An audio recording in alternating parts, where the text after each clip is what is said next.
Muy bien, chicos, buenos días, buenas tardes.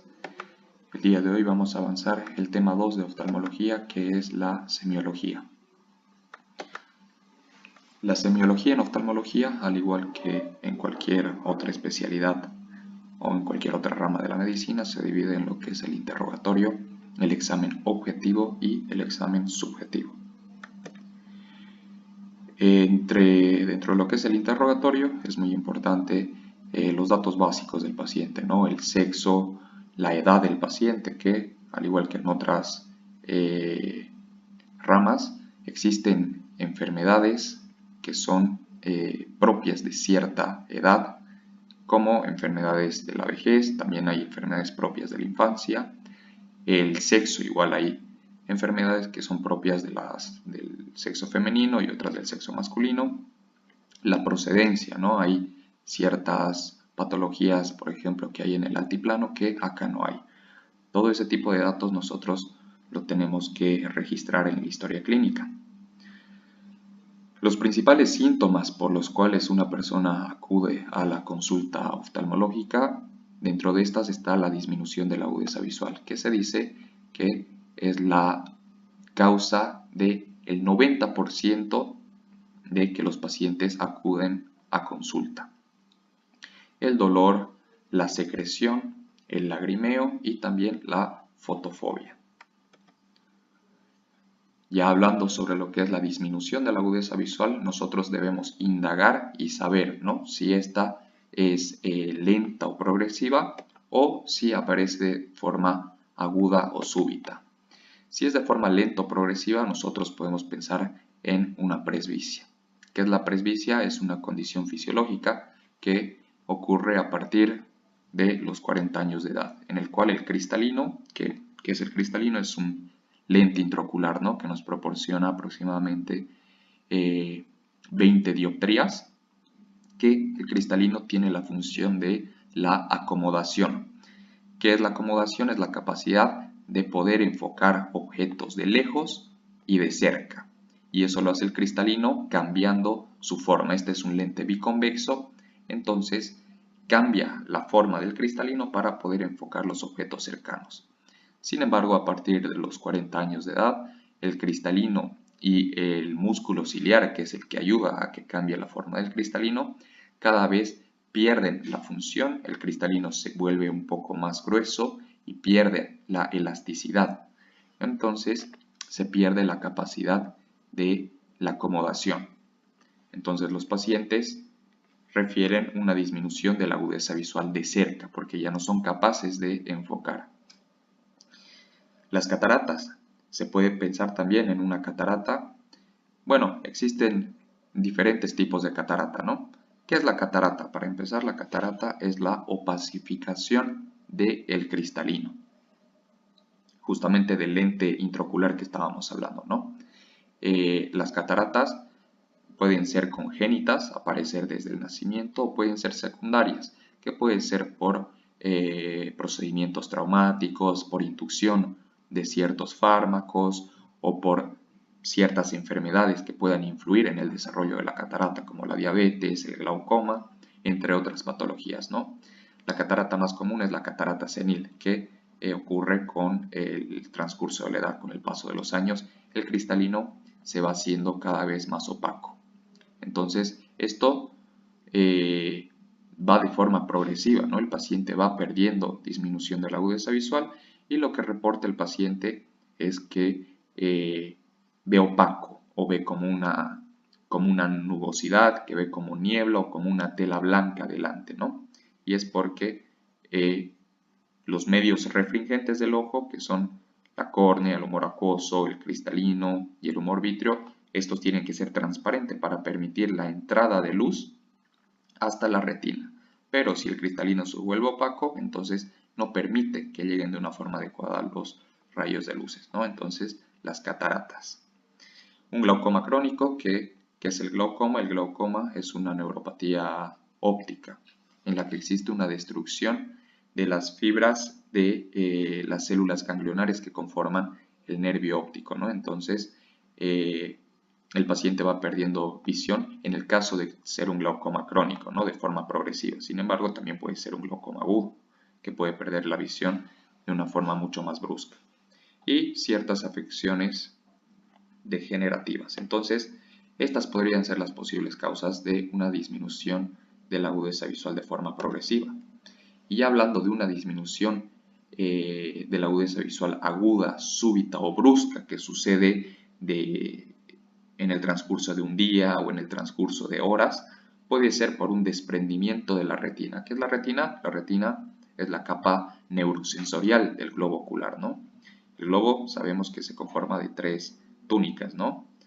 Que está conformada por la córnea y la esclera, que es la capa más externa, la úvea, que es la segunda capa, y la capa más interna, que es la retina, que es la encargada de transformar los impulsos luminosos o los estímulos luminosos en impulsos nerviosos y eléctricos, que el nervio óptico los capta y los lleva hasta lo que es la corteza cerebral. Entonces, cuando existe un desprendimiento de la retina, como se ve acá, hay una disminución de la agudeza visual de forma súbita.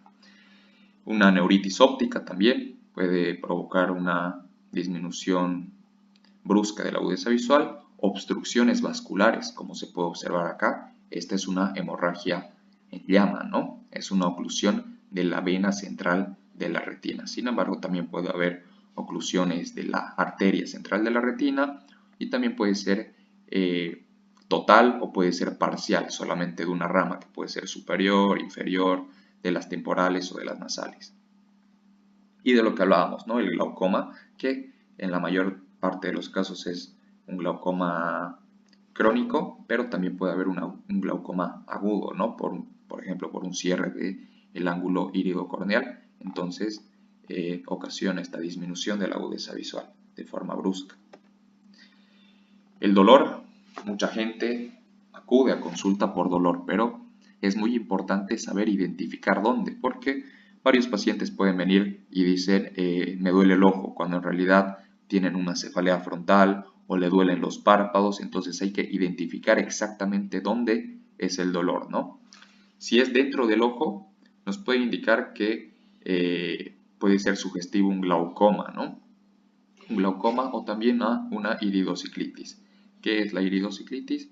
Es la inflamación del iris y el cuerpo ciliar, ¿no? Dos estructuras que forman parte de la túnica media del globo ocular, ¿no? De la úvea, que está formado por el iris, el cuerpo ciliar y la coroides. Si el dolor es alrededor del ojo, ¿no? Generalmente pueden ser inflamaciones de alguno de los músculos rectos, ¿no? Que tenemos el recto superior, el inferior, el interno o el externo. O puede ser por alguna neuritis óptica.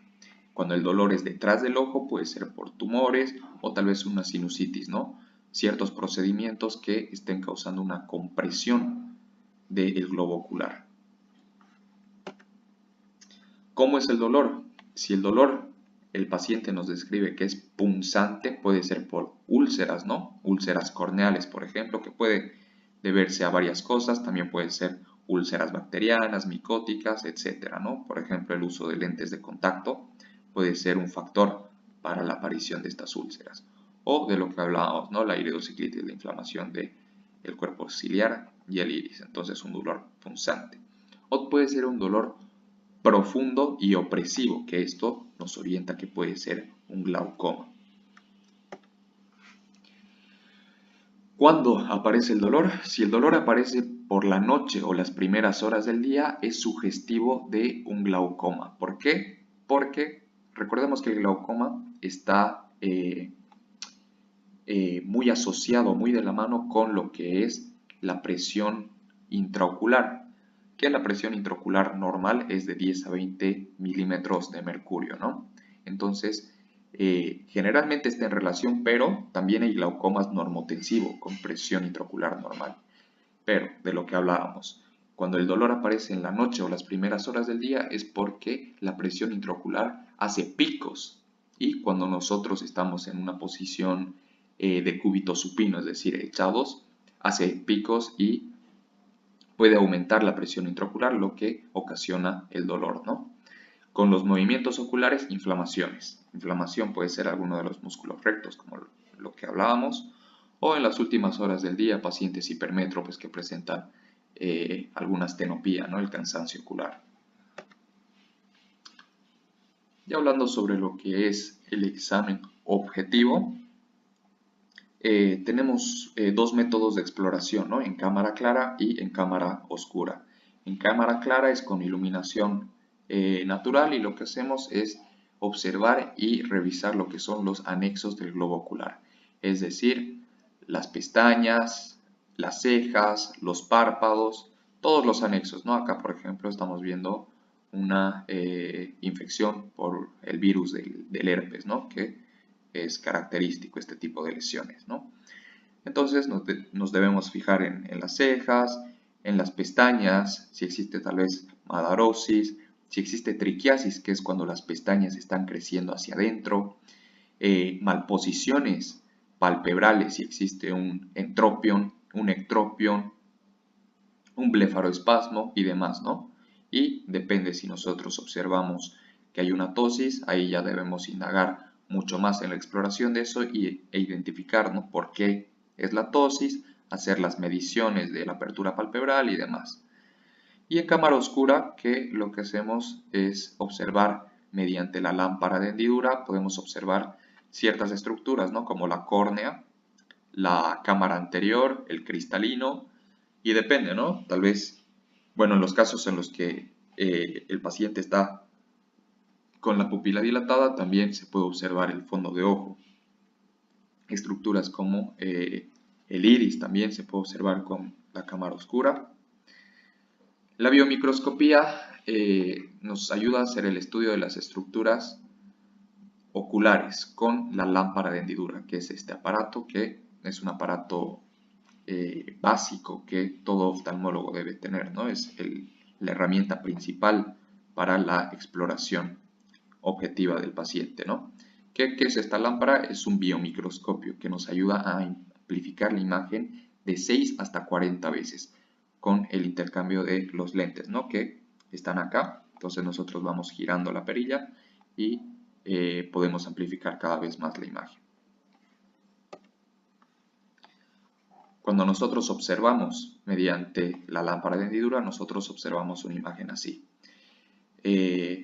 La lámpara de hendidura emite rayos de luz que se reflejan en lo que es la superficie ocular, y nosotros podemos observar estos haces de luz, ¿no? Reflejados acá, que este haz un poco más azulado representa a la córnea, y este que representa al cristalino, ¿no? Que vemos como ya está opaco. Este es un paciente que tiene una catarata, y de este modo podemos hacer la evaluación.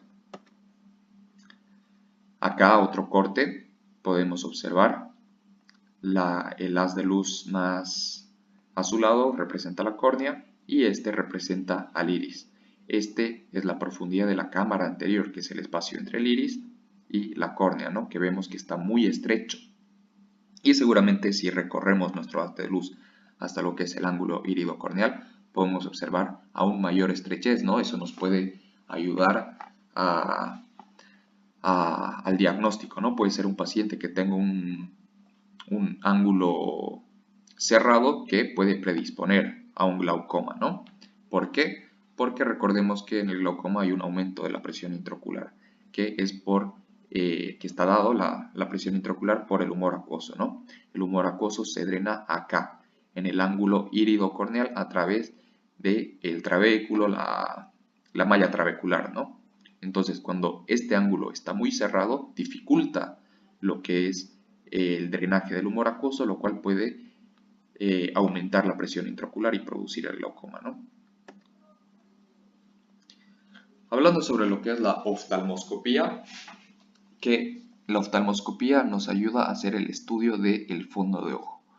Existen dos tipos de oftalmoscopía: la oftalmoscopía directa, que nos proporciona una imagen real, y la oftalmoscopía indirecta, que nos proporciona una imagen invertida. Cada uno tiene sus pros y sus contras.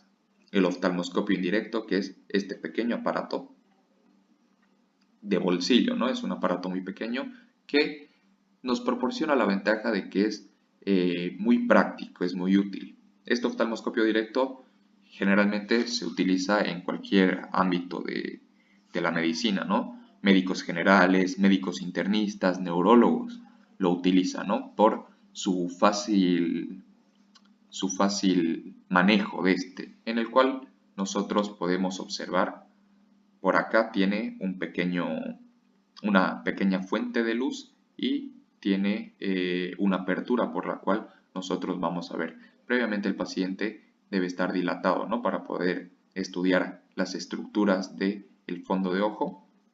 Entonces, nosotros al mirar nos proporciona una imagen real de lo que estamos viendo. Entonces, esa es su ventaja, que nos proporciona una imagen real y es de un uso mucho más fácil que el oftalmoscopio directo.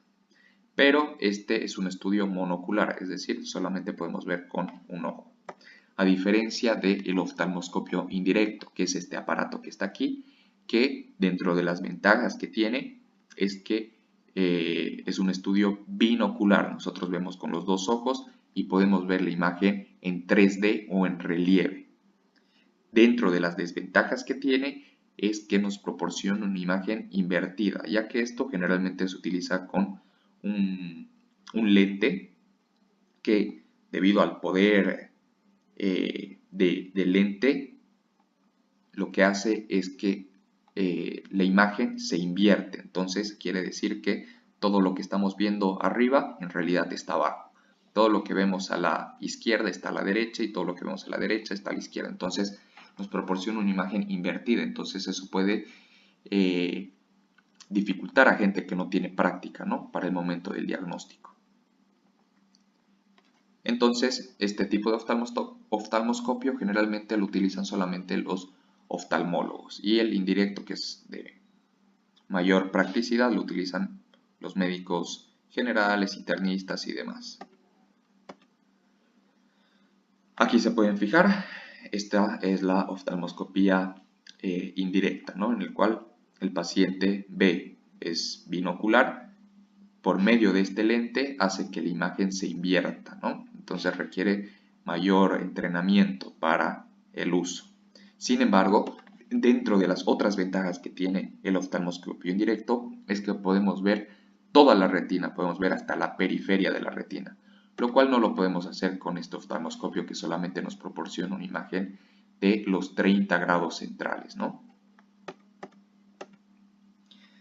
Otras técnicas que utilizamos en oftalmología es la tonometría, ¿no? De lo que estábamos hablando, una de las mediciones más importantes que se tiene que hacer en una consulta oftalmológica es la medición de la presión intraocular, que dijimos, ¿no? Que lo normal es que la presión intraocular oscile entre 10 a 20 milímetros de mercurio. Existen varios tonómetros, ¿no? Existen tonómetros de no contacto, el tonómetro de aire, el Aiker y demás, ¿no? Pero el gold estándar para la medición de la presión intraocular es el tonómetro de Goldmann, que es este pequeño aparato que se encuentra incorporado a lo que es la lámpara de hendidura, de lo que ya hablamos, ¿no? Se encuentra incorporado y vemos que tiene como un conito. Este conito hace contacto con lo que es la superficie corneal. Previamente, antes de realizar la medición de la presión, debemos instilar una gota de anestésico, ¿no? Para que no le moleste al paciente el contacto. Entonces, apoyamos sobre lo que es la superficie corneal y nosotros, mediante la lámpara de hendidura, vemos esta imagen. Esta imagen, y lo que debemos hacer es hacer coincidir estos dos semicírculos, ¿no? Por su parte interna. Y eso lo hacemos regulando un pequeño tornillo que hay acá. Entonces nosotros lo regulamos hasta que quede así, como esta imagen. Y nos fijamos cuánto es la presión intraocular. Otras técnicas que se utilizan es la gonioscopía. ¿Qué es la gonioscopía? Es el estudio o el examen del ángulo de la cámara anterior. Como bien dijimos, esta es una estructura muy importante que debemos observar, ya que a este nivel es donde se drena el humor acuoso, ¿no? Y debemos saber qué tan permeable está el ángulo para saber si existe alguna obstrucción. Y eso se lo realiza por medio de un lente, ¿no? Un lente y los haces de luz que inciden en unos espejos llega hasta el ángulo y podemos observar las diferentes estructuras del ángulo iridocorneal, como ser la línea de Schwalbe, el espolón escleral, la malla trabecular, entre otras estructuras. Los signos objetivos. Acá nosotros debemos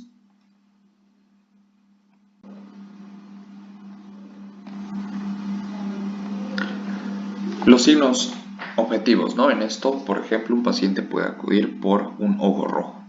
Acá nosotros debemos identificar dónde está la congestión, que puede ser una congestión palpebral en el caso de una blefaritis, una congestión conjuntival en el caso de una conjuntivitis, congestión ciliar en el caso de una uveitis y congestiones asociadas en traumatismos, ¿no? Por ejemplo, acá, una congestión de la conjuntiva. Debemos saber diferenciarla, por ejemplo, de una congestión o una inyección periquerática, en la cual en la conjuntiva se pueden observar los vasos que son más un color rojizo, respetan lo que es este halo alrededor de el limbo esclerocorneal, ¿no? Respetan esto y son vasos que se desplazan en el globo ocular. En cambio, en la inyección periquerática, lo que está irritado más bien son los vasos alrededor del limbo esclerocorneal, ¿no? Son vasos mucho más finos, son vasos más violáceos que no se desplazan con el movimiento ocular. La congestión palpebral, como se puede observar acá en una blefaritis, y cuando hay una congestión tanto periquerática, palpebral, conjuntival, en el caso de un trauma ocular. También puede haber una congestión conjuntival y periquerática en el caso de un glaucoma. La secreción, ¿no? La secreción o cuando una persona está con lagañas, debemos saber identificar, ¿no? ¿Qué tipo de secreción es?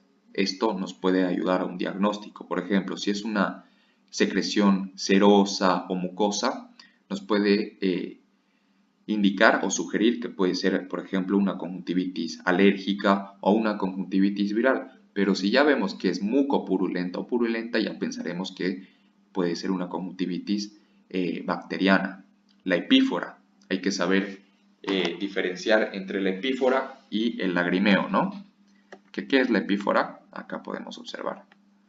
La epífora se da por un rebosamiento de lo que es las lágrimas, ¿no? Y esto es por una obstrucción en el drenaje de las vías lagrimales, ¿no? Que la vía lagrimal empieza en lo que es la vía de drenaje, empieza en lo que es el punto lagrimal, los canalículos, tanto superior, inferior, canalículo común, saco lagrimal y lo que es el conducto nasolagrimal. Cuando existe obstrucción a cualquiera de estos niveles, impide el drenaje, por lo cual sucede este lagrimeo, ¿no? Que en realidad es por obstrucción del drenaje. En cambio, un lagrimeo puede ser por aumento en la secreción de la glándula lagrimal. Y eso puede ser, por ejemplo, por algún proceso o alguna inflamación, algo que esté irritando la superficie corneal, lo que hace que haya un aumento de la secreción lagrimal. La quemosis, que es el edema conjuntival, ¿no? Acá vemos la secreción, en este caso es una secreción mucopurulenta, ¿no? Que puede ser por una conjuntivitis. La quemosis, que es la inflamación de la conjuntiva, ¿no? Que parece algo un poco impactante, pero en realidad no es un cuadro de mucha importancia. Dentro de lo que es el examen subjetivo, nosotros acá apreciamos o evaluamos las funciones de la retina, como la percepción de la luz, la forma y el color. La agudeza visual es algo muy importante y rutinario, ¿no? En una consulta oftalmológica, la evaluación de la agudeza visual. ¿Qué es la agudeza visual? Es la capacidad de poder percibir y discriminar los detalles. ¿Cómo evaluamos la agudeza visual? Nosotros la evaluamos de forma monocular, ¿no? Primero un ojo y después el otro. Ocluimos primero el ojo izquierdo porque en oftalmología, en cualquiera que sea la evaluación, siempre se inicia por el ojo derecho. Entonces ocluimos el ojo izquierdo y le pedimos al paciente que está a una distancia de 6 metros de la cartilla que empiece a leer, ¿no? Las filas y vemos hasta qué fila es capaz de leer, que lo normal es que un paciente hemétrope lea el 20-20 o el 100%, ¿no? Que al lado de cada fila nos indica el valor, ¿no? De cuánto es la agudeza visual, que puede ser un 20-200, un 20-100, un 20-60, un 20-25, hasta un 20-20, que sería lo normal. Entonces, una vez que evaluamos el ojo derecho, ocluimos el ojo derecho y evaluamos el ojo izquierdo de la misma forma. Generalmente nosotros utilizamos esta, ¿no? Que es la cartilla de Snellen, que está compuesta solamente por letras, pero para evaluar la agudeza visual en otro tipo de pacientes, como pacientes analfabetas o pacientes pediátricos, podemos utilizar otro tipo de optotipos, como ser la cartilla de Allen, que está compuesta por figuras, ¿no? Generalmente para pacientes pediátricos. También está la cartilla numérica, ya para los pacientes que saben los números. Y también la cartilla de la E direccional o de la C de Landolt, que las dos tienen el mismo objetivo, ¿no? La misma dinámica, en la cual el paciente nos tiene que decir hacia qué lado se encuentra la E, o en este caso, hacia qué lado se encuentra la abertura, ¿no? Y el paciente nos va a decir arriba, abajo, a la izquierda, a la derecha, y de esa forma nosotros evaluamos la agudeza visual en pacientes que no saben leer. La evaluación de la visión cercana generalmente a pacientes mayores de 40 años, ¿no? De lo que estábamos hablando, la presbicia, que es un proceso fisiológico a partir de los 40 años de edad en el que el paciente, debido al cristalino, a que el cristalino pierde esa función de acomodación, ya no es capaz de enfocar los objetos de cerca. Entonces, de esta forma evaluamos la agudeza visual cercana con la cartilla de Jagger, que esta cartilla debe estar aproximadamente a 25 hasta 40 centímetros de distancia, ¿no? Y le pedimos al paciente que empiece a leer las diferentes oraciones. El campo visual es otro estudio que realizamos en oftalmología, la campimetría, ¿no? Que nos ayuda a evaluar lo que es esto, el campo visual. ¿Y qué es el campo visual? Es la visión periférica que nosotros tenemos. Es todo aquello que nosotros podemos apreciar mirando a un punto fijo.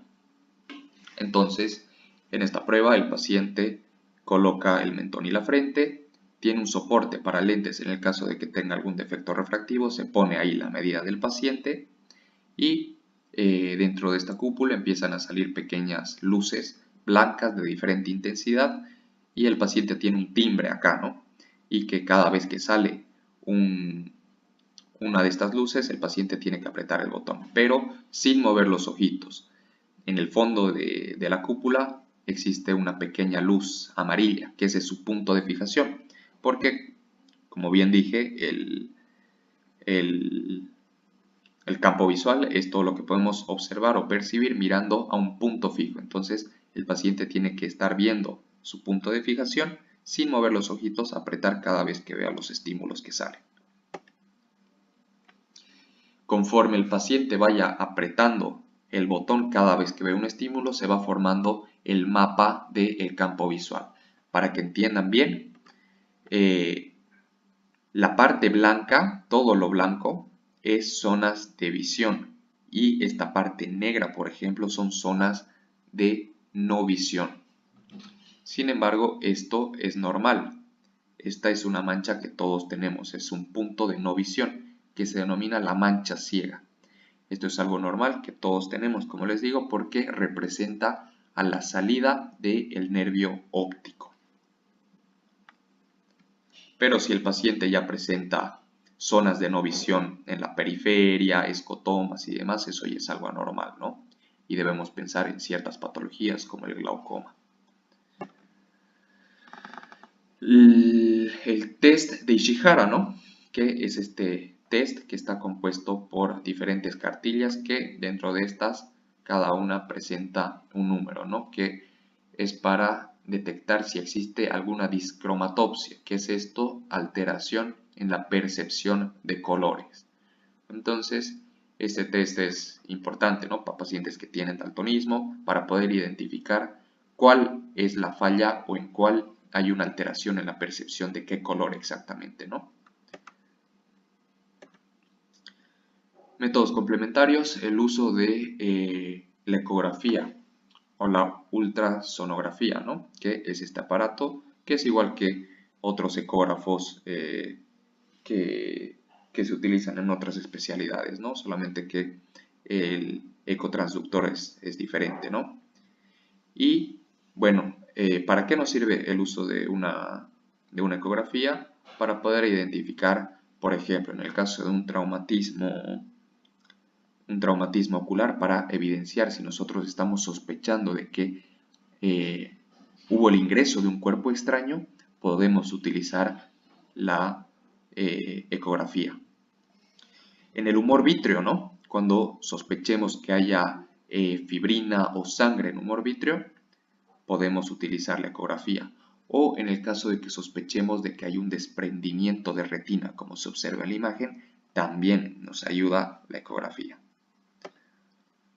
La ecobiometría, que este es otro tipo de ecografía, no es una ecografía tipo A, esta es una ecografía tipo B, ecografía tipo A, que esto nos ayuda a hacer la medición de las diferentes estructuras del globo ocular, como ser la longitud axial, como ser la profundidad de la cámara anterior o también el grosor del cristalino.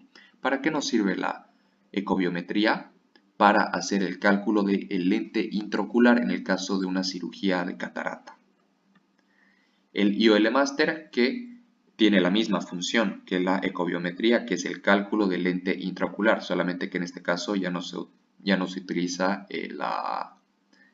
la ultrasonografía, ¿no? En este caso se utiliza luz infrarroja, es por interferometría, que también realiza las diferentes mediciones, la queratometría, longitud axial, profundidad de cámara anterior, todo para calcular el lente intraocular, que en la catarata lo que se hace, su tratamiento de la catarata siempre es quirúrgico, ¿no? Entonces lo que se hace es sacar el cristalino que está opaco, pero recordemos que el cristalino es el segundo lente más potente del globo ocular, ¿no? Que nos proporciona aproximadamente 20 dioptrías. Y si lo sacamos, tenemos que reponer esa cantidad de dioptrías, ¿no? Entonces, no a todos los pacientes se les pone un lente de 20 dioptrías, ¿no? Entonces, para eso nos sirven estos dos aparatos, el IOL Master y la ecobiometría, para hacer el cálculo de las diferentes estructuras del globo ocular, para hacer la medición exacta del lente que precisa el paciente, que puede ser, por ejemplo, un 18, 17, 20, 25, difiere, ¿no? Entre cada paciente. La retinografía, que para eso utilizamos este aparato, ¿no? Que es el retinógrafo o cámara de retina, ¿no? Que nos ayuda a hacer la evaluación del polo posterior, ¿no? De las diferentes estructuras que se encuentran en el polo posterior, como la mácula, la papila óptica, el nervio óptico, la vasculatura de la retina, ¿no? Las arterias, la arteria central de la retina, la vena central de la retina, que cada una de estas se divide en sus diferentes ramas temporales, nasales, superior e inferior.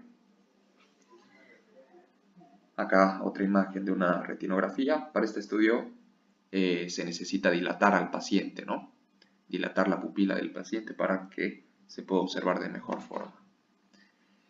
La retinofluoresceinografía, que también se utiliza con el mismo aparato, con el retinógrafo, pero este difiere con el otro porque en este caso nosotros utilizamos un contraste. Para hacer las fotografías nosotros realizamos la inyección de un contraste que es la fluoresceína sódica al 5 o al 10%, ¿no? Entonces se le inyecta por vía endovenosa y tarda aproximadamente entre 8 y 12 segundos en llegar a lo que es la circulación retiniana, ¿no? Entonces ahí nosotros vamos sacando fotos. ¿Y para qué nos ayuda esto? Justamente para evidenciar si existe alguna alteración en la vasculatura retiniana. Acá no se puede observar. Bueno, y una vez que se inyecta el contraste, primero se tiñe lo que es la coroides. Después de la coroides se tiñen las arterias. Como se puede observar, estas que están teñidas son las arterias. Y fíjense cómo las venas están oscuras porque el contraste todavía no llegó a estas. Ya en un tiempo arteriovenoso ya se tiñen las arterias y las venas. Y el tiempo arteriovenoso que se divide en un tiempo arteriovenoso temprano, medio y tardío. Y después el tiempo tardío. Entonces nos ayuda a identificar si existen hemorragias, si existen oclusiones arteriales, venosas, si existe filtración, si existen microaneurismas. Cualquier alteración de la vasculatura nos ayuda este método de estudio, ¿no? La topografía corneal computarizada, ¿no? Que esto nos ayuda para hacer el diagnóstico de diferentes patologías que existan a nivel de la córnea, ¿no? Como por ejemplo el queratocono. La topografía también nos ayuda a hacer el estudio prequirúrgico para un paciente, por ejemplo, que se quiere operar de cirugía refractiva, ¿no? De cirugía con láser, para que un paciente que dependa de lentes deje de usarlo, ¿no? O también para un paciente que se quiera o que requiera un trasplante de la córnea, ¿no? Entonces esto nos ayuda a evaluar la córnea. Dentro de las cosas más importantes, la paquimetría corneal, que es el grosor de la córnea, que en el centro generalmente es mucho más delgado que en la periferia, ¿no? Aproximadamente 500 micras, y conforme nos vamos a la periferia, el grosor de la córnea aumenta hasta 600, 700, 900 micras, ¿no? Para que entiendan un poco más, esta es la córnea y los colores más cálidos, como ser el amarillo, el naranja o el rojo, nos indican zonas más curvas de la córnea y también más delgadas. Y las zonas o los colores más fríos, como ser el verde o el azul, nos indican zonas más aplanadas y más engrosadas. Esto es algo anormal, ¿no? Por ejemplo, este es un paciente que presenta un queratocono. La tomografía de coherencia óptica, que este es un estudio que nos ayuda a evaluar diferentes estructuras del globo ocular, como por ejemplo, podemos evaluar la córnea, podemos evaluar el cristalino, podemos evaluar el ángulo iridocorneal. Hola, doctora. Pero para lo que más utilizamos es para la evaluación de la retina y también para el nervio óptico, ¿no? Esta es la retina. La retina, entonces, lo que nos proporciona esta tomografía de coherencia óptica, por si acaso, este estudio no es con radiación, es con interferometría. Entonces, lo que hace este estudio, por ejemplo, es darnos un corte, como si fuera una cebolla de la retina, porque la retina, recordemos que tiene 10 capas. Entonces nos permite evaluar la integridad de la retina. Fíjense esta depresión. Esta es la depresión foveal, ¿no? Que este es el punto máximo de visión, ¿no? Acá se concentran la mayor cantidad de conos, que son los que nos proporcionan la visión más nítida, la visión a color. Entonces esta es una retina normal y fíjense en esto, en el que ya hay un desprendimiento de retina y la presencia de quistes y la presencia de líquido. Entonces para eso nos ayuda a observar la integridad de la retina. La biomicroscopía especular o el recuento de células endoteliales, este es un estudio prequirúrgico que lo solicitamos para la evaluación de la córnea, ¿no? La córnea, recordemos que tiene 5 capas, desde la más externa a la más interna, son el epitelio, la membrana de Bowman, el estroma, que representa al 90% del espesor corneal, la membrana de Descemet y el endotelio, que es la capa más interna de la córnea, ¿no? Que esta está compuesta por una capa de células hexagonales que no se regeneran. Entonces es importante realizar el estudio de estas, lo más importante, fijarnos la densidad celular, ¿no? Lo normal es que existan entre 2000 a 3000 células por milímetro cuadrado. Y también fijarnos la morfología de estas, ¿no? Generalmente todas estas células deben ser hexagonales, el tamaño de estas, ¿no? Que no varíen entre unas u otras. Y este estudio es importante porque cuando se realiza una cirugía de catarata, generalmente se realizan incisiones en la córnea, lo cual puede destruir o puede haber alguna alteración en esta capa de células endoteliales, ¿no? Y también cuando se realiza la extracción del cristalino, toda la turbulencia generada dentro de la cámara anterior puede generar daño de estas capas, de esta capa de células endoteliales.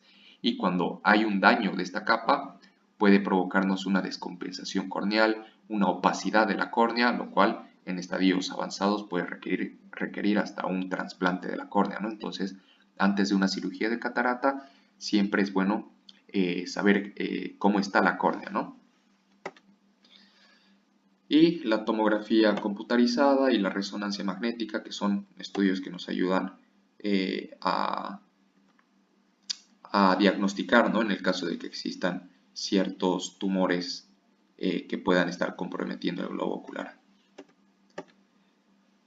Esa sería la clase de hoy, chicos.